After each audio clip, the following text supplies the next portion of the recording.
नमस्कार दोस्तों, मैं हूं ममता तिवारी और आप सभी का स्वागत करती हूं मेरे चैनल ममताज वे में।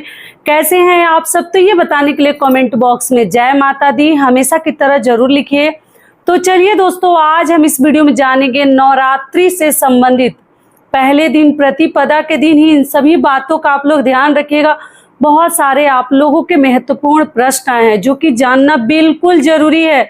प्रतिदिन के काम में आने वाले ये आप लोगों के प्रश्न हैं, क्वेश्चंस हैं, सभी के उत्तर बारी बारी से सुन लीजिएगा और समझ लीजिएगा कि आपके द्वारा गलतियां नहीं होगी। अगर आपको मेरा वीडियो पसंद आता है तो प्लीज आप मेरे चैनल को सब्सक्राइब कर दीजिएगा, बेल आइकन को प्रेस कर दीजिएगा, जिससे कि मेरे वीडियो के नए नोटिफिकेशन आप सभी के पास सबसे पहले पहुंचे। तो चलिए शुरू करते हैं और सभी महत्वपूर्ण बातें जान लेते हैं। और आप सभी को नवरात्रि, शारदीय नवरात्रि की हार्दिक शुभकामनाएं इन एडवांस।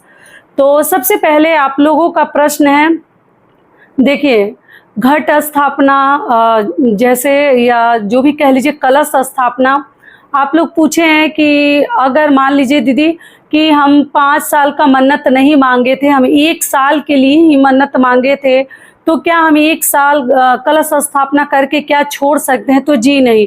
एक बार आप कलश स्थापना अपने घर में मतलब करवाना शुरू कर दिए तो कम से कम 5 साल आपको कलश स्थापना अनिवार्य है, करवानी ही है।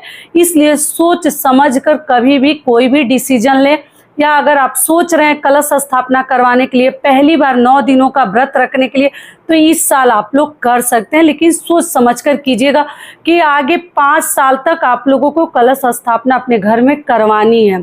और व्रत की रह गई बात 9 दिनों का, तो अगर आप मन्नत किए हैं कि हम 1 साल ही 9 दिनों का व्रत रखेंगे तो ठीक है, कोई बात नहीं, उसके लिए कोई नियम नहीं है। तो ये हो गया। दूसरा आप लोगों का प्रश्न है मासिक धर्म को लेकर, दीदी 5 दिन हो गया है तो क्या पूजा कर सकते हैं? तो देखिए, माता की पूजा 5 दिन पर करते हैं, लेकिन आप लोग ध्यान रखिएगा पूरी तरीके से ठीक हो गई हैं तो माता की पूजा आप लोग कलश स्थापना पूजा में आप लोग बैठ सकती हैं। लेकिन उससे बिल्कुल कम दिन हुए हैं, 4 दिन 3 दिन आपको पूजा नहीं करनी है। उस दिन से आप लोग व्रत अपना प्रारंभ कर दीजिएगा। साइड से और भी कार्य वगैरह आप लोग कर सकती हैं, बाल धोकर उस दिन भी आप लोग बाल धो सकती हैं। गुरुवार का दिन है तो मासिक धर्म पीरियड्स का बाल हम धोते हैं गुरुवार को, या एक दिन पहले अमावस्या है तो अमावस्या के दिन अगर ना धोए तो ज़्यादा बेहतर है। उसके लिए वीडियो डाल चुकी हूँ कि किसको अमावस्या के दिन धोनी चाहिए, ठीक है? आप लोग पिछला वीडियो मेरा चेकआउट कीजिएगा। ये हो गया। तो आप लोग 5 दिन हो गया है तो माता की पूजा एकदम आराम से कर सकते हैं, क्योंकि माता भी तो महिला ही है, तो आप लोग कर सकते हैं, लेकिन बाकी देवी देवताओं को स्पर्श ना करें। अगला आप लोगों का प्रश्न है, दीदी जैसे हम कलश स्थापना करवाएंगे तो बीच में अगर ऐसा हो जाता है, मान लीजिए हम अशुद्ध हो जाते हैं, तो पति से क्या पूजा पाठ करवा सकते हैं, दीपक बाती मतलब जलवा सकते हैं? तो जी, पति कर सकते हैं, पूजा पाठ सब कुछ कर सकते हैं, केवल माता को सिंदूर नहीं लगाएंगे, क्योंकि पुरुष जो है देवियों को सिंदूर नहीं लगाते हैं, तो आप लोग सिंदूर मत लगवाइएगा और बाकी सब कार्य आपके पति कर सकते हैं। अगला आप लोगों को ध्यान क्या रखनी है कि आप लोग नवरात्रि के दौरान देखिए कड़ाही नहीं चढ़ाते हैं, मतलब पूरी पकवान नहीं बनाते हैं, इसलिए माता को आशा लग जाता है। तो सीधे हम अष्टमी के दिन, कुछ लोग सप्तमी को भी चढ़ाते हैं, तो उस दिन ही हम हलवा, पूड़ी, चने का प्रसाद, खीर, जो भी जिसके यहाँ जो भी बनता है, अष्टमी के दिन ही कड़ाही चढ़ाते हैं, हलवा भी नहीं बनाते हैं। नवरात्रि के दौरान आप लोग ध्यान रखिएगा, बच्चे अगर जिद करने लगे थोड़ा सा समझाइएगा, क्योंकि माता को ना आशा लग जाता है, तो इसलिए ध्यान रखनी चाहिए। नवरात्रि के दौरान पूरी पकवान, हलवा वगैरह नहीं बनानी चाहिए। बाकी चीज़ आप लोग बनाकर बच्चों को थोड़ा सा मना लीजिए, और बाकी सप्तमी अष्टमी से आप लोग बना सकते हैं। ये हो गया। अगला नियम क्या है कि आप लोग पूछें, अगला प्रश्न है कि दीदी एक ही रूम है तो क्या उसमें हम लोग अगर कलश स्थापना करवा रहे हैं तो हम कहाँ सोएंगे? तो देखिए, अगर एक रूम है तब तो आपको ऊपर नहीं सोनी चाहिए, बच्चे सो सकते हैं बेड वगैरह अगर आपके रूम में है तो, लेकिन आपको नीचे जमीन पर, धरती पर कुछ भी बिछाकर ही सोनी चाहिए, वरना माता नीचे हो जाएगी, आप ऊपर हो जाइएगा तो दोष लगेगा, जो कि बिल्कुल सही नहीं है। पैर भी उस तरफ करके मत सोइएगा, ध्यान रखिएगा। जिनको बाकी और भी एक्स्ट्रा रूम है उन्हें क्या ध्यान रखनी है कि आप लोग माता के रूम में चौकी वगैरह रखी हैं तो उस रूम में अगर सोती हैं तो नीचे सोइएगा, बाकी रूम में आप लोग बेड वगैरह पर सो सकती हैं, कोई दिक्कत नहीं है।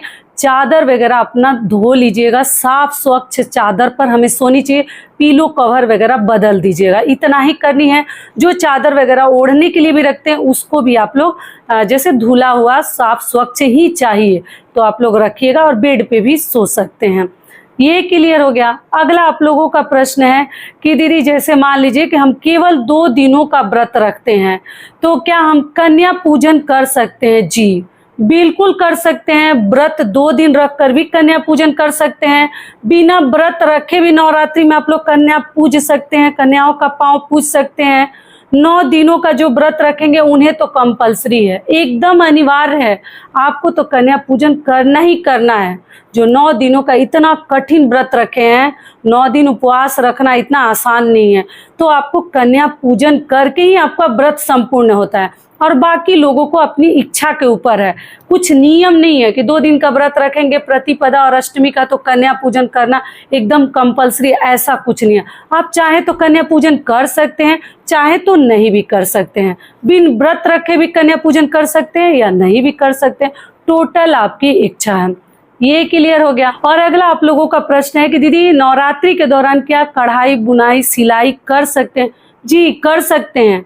अगर आपका वही व्यवसाय है, वही रोजी रोटी है, उसी से घर चल रहा है, तो आप बिल्कुल कर सकते हैं। कोई ऐसा नियम नहीं है कि हम सिलाई बुनाई नहीं करते हैं।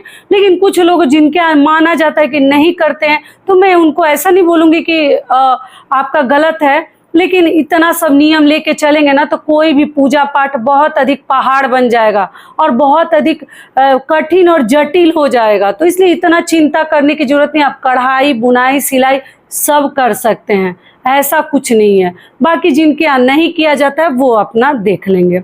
अगला आप लोगों का प्रश्न है कि दीदी नवरात्रि के दौरान क्या हम मेकअप कर सकते हैं? मतलब सिंदूर बिंदी महावर सब लगा सकते हैं, तेल शैम्पू कर सकते हैं? तो आपको बता दूं, देखिए कुछ लोग जैसे नवरात्रि के प्रतिपदा से पहले ही मतलब नेल वगैरह काट लेते हैं, बाल वगैरह धो लेते हैं, सिंदूर महावर सब लगा लेते हैं, उसके बाद एक ही बार अष्टमी के दिन लगाते हैं, सप्तमी के दिन लगाते हैं। माता को जब सिंदूर चढ़ जाता है तो कुछ लोग अष्टमी को लगाते हैं, कुछ लोग सप्तमी को लगाते हैं। तो देखिए लेकिन ऐसा आजकल लोग नहीं मानते। लोग देखिए दुर्गा पूजा घूमने जाते हैं, नवरात्रि में इधर उधर मतलब देखने जाते हैं, डांडिया में जाते हैं, लोग मेकअप पूरा करके जाते हैं। लेकिन अगर आपके यहाँ नियम है कि तेल शैम्पू सिंदूर महावर नहीं लगाते हैं तो आप मत लगाइएगा, महावर मत लगाइएगा, वो अष्टमी सप्तमी को आप लोग लगाइएगा। बाकी तो आप लोग बाकी सब कार्य कर सकते हैं, सिंदूर बिंदी वगैरह लगा सकते हैं, लिपस्टिक मेकअप कर सकती हैं, कोई दिक्कत नहीं है। बाकी अगर आपके नहीं लगाया जाता वो भी आप लोग देख लीजिएगा। और अगला प्रश्न आप लोगों का एक और प्रश्न है कि देखिए मैं एक वीडियो बनाई थी अष्टमी के लिए, बोली थी ऐसे भी मैं पूजा करके भी माता को साड़ी चढ़ाकर दिखाई भी हूँ, ये मनोकामना माता पूर्ण कर देती। तो मैं बोली थी कि आप लोग माता को मन्नत कीजिएगा कि हे माता हम आपके लिए चुनरी चढ़ाएंगे या साड़ी चढ़ाएंगे या जो भी आपकी इच्छा है चढ़ाएंगे। तो आप लोगों का प्रश्न है कि दीदी अगर हम चढ़ाते हैं तो क्या वो चुनरी साड़ी कपड़ा ले सकते हैं? तो देखिए दोनों ऑप्शन है, आप चाहे तो चढ़ा कर ले भी सकती हैं और चाहे तो टोटल आपकी इच्छा है ब्राह्मण को जैसे माता को चढ़ाकर छोड़ दीजिए तो ब्राह्मण देवता ले लेते हैं, तो टोटल आपकी मर्जी है। लेकिन मैं तो कहूँगी कि चढ़ाकर जब आपकी मनोकामना पूर्ण हो जाती है तो दिल भी बहुत बड़ा हो जाता है, खुश हो जाता है, तो हमें छोड़ ही देनी चाहिए। क्या जा रहा है, इतने तो अपने ऊपर हम लोग खर्चा कर लेते हैं, साड़ी खरीद लेते हैं, कपड़ा खरीद लेते हैं और माता को भी एक साड़ी चढ़ाकर फिर ले ले तो सही नहीं है। बाकी आप लोग देख लीजिएगा, मैं किसी को मना भी नहीं करूँगी, लेकिन आप लोग पूछी थी तो मेरे हिसाब से तो मैं तो कहूँगी चढ़ाकर हमें छोड़ देनी चाहिए। तो ये भी आपके प्रश्न का उत्तर मिल गया। और अगला आप लोगों का प्रश्न है कि दीदी नवरात्रि के दौरान क्या कोरा कपड़ा पहन सकते हैं? जी बिल्कुल कोरा पहन सकते हैं। लोग नया नया कपड़ा पहन के दुर्गा पूजा घूमने जाते हैं, नवरात्रि में शामिल होते हैं, पंडाल में जाते हैं, बहुत सारे लोग अपना एंजॉय करते हैं, माता को प्रणाम करते हैं, सुबह शाम आरती में भी शामिल होते हैं, तो कोरा कपड़ा पहन सकते हैं।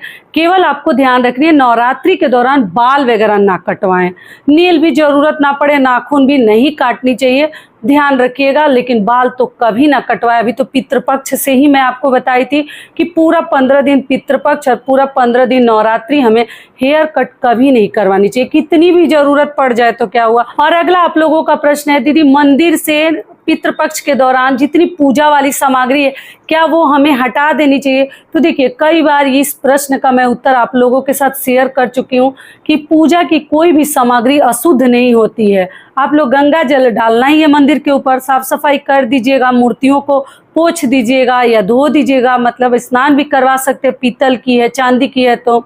और कपड़े वस्त्र जो भी उस पे सजाए हैं मंदिर पे, उसको सर्फ के पानी में धोकर साफ कर दीजिएगा। पूजा की सामग्री में से कुछ भी नहीं हटाते, केवल प्रसाद अगर आप लोग चाहे तो हटा सकती हैं। उसमें भी मिश्री, काजू, किशमिश, फलाहारी चीज़ें नहीं हटानी है। लच्छदाना, बतासा, अनाज वाली जो चीज़ें हैं उसी को हटाइए, बाकी चीज़ हटाने की कोई ज़रूरत नहीं है। अक्षत आप लोग पूछे हैं तो जी नहीं, अगर चाहे तो हटा सकते हैं, पक्षियों को दे दीजिए, दूसरा अक्षत भर लीजिए, बस यही हटानी है, कई बार बता चुकी हूँ।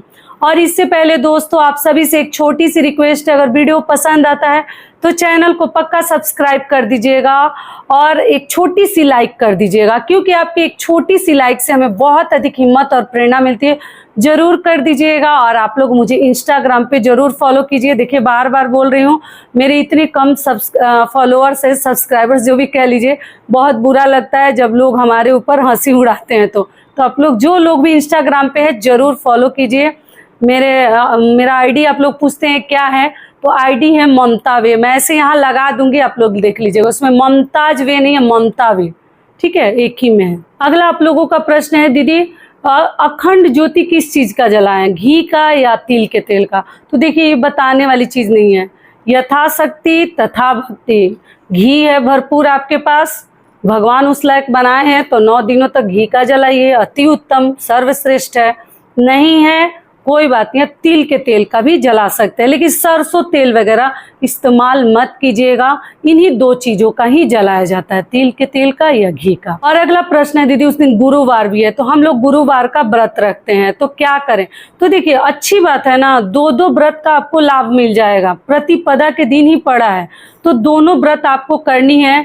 और आप लोग पूछे हैं कि कथा क्या स्किप कर दे, तो जी नहीं, इतना चालाकी चलने से नहीं होगा। व्रत अगर कंटिन्यू पड़ जाता है तो मैं बोलती हूँ कि नहीं रहा जा रहा है तो आप लोग स्किप कर दीजिए, रहा जा रहा है तो दोनों रख लीजिए। लेकिन एक ही दिन पड़ गया है तो व्रत तो आप रह ही सकते हैं, केवल भोजन वगैरह मत कीजिएगा, फलाहार पे रहिएगा। और दूसरी चीज क्या है कि कथा के बिना बृहस्पति देव का पूजा जो है संपूर्ण नहीं होता है। तो पाठ आप लोग बोले कि दीदी पाठ करना पड़ेगा, तो कोई बात नहीं, पहले कथा कह लीजिए, उसके बाद आप लोग सप्तशती दुर्गा जी का पाठ सुबह भी आधा कर सकती है, शाम को भी जितना आपको अध्याय पढ़ना है, शाम को भी हाथ पैर धोकर कपड़े बदल कर आप लोग जैसे पाठ अपना पूरा कर सकती हैं। लेकिन कथा स्किप करने की बुद्धिमानी में मत रहिएगा आप लोग, बिना कथा का आपका व्रत जो है संपूर्ण नहीं माना जाएगा। ऐसे ऐसे आप लोग कमेंट्स करती है ना कि दीदी हल्का रास्ता बता दे और हमारा काम भी बन जाए, तो ये गलत है। मैं गलत चीज नहीं बताऊंगी कभी भी किसी को। और अगला आप लोगों का प्रश्न है, दीदी हमारे घर परिवार वाले बिना लहसुन प्याज का नहीं मान रहे हैं, तो क्या हम अखंड दीपक जला सकते हैं, पूजा पाठ कर सकते हैं? जी आप सब कर सकते हैं। घर वाले नहीं मान रहे तो क्यों पंगा लेना, छोड़ दीजिए ना, कोई बात नहीं, उनको लहसुन प्याज खिलाकर बनाकर परोस दीजिए। आपका इच्छा हो तो आप अपने लिए बचा सकती हैं, कुछ और खा सकती हैं, वरना वो भी नहीं हो रहा है तो आप भी खाइए, लेकिन माता रानी की पूजा आप कर सकते हैं। मन चंगा तो कटौती में गंगा, कोई बात नहीं। लहसुन प्याज के लिए अगर नहीं मान रहे, नॉनवेज नहीं खानी चाहिए। ऐसे तो नवरात्रि में 9 दिनों तक अगर कलश स्थापना अपने घर में अखंड दीपक आप प्रज्वलित करके रखे हैं, तो माता का आसन है, हमारे घर में आगमन है, तो हमारे घर में मतलब लहसुन प्याज नहीं बननी चाहिए, महक वाली चीज़ है।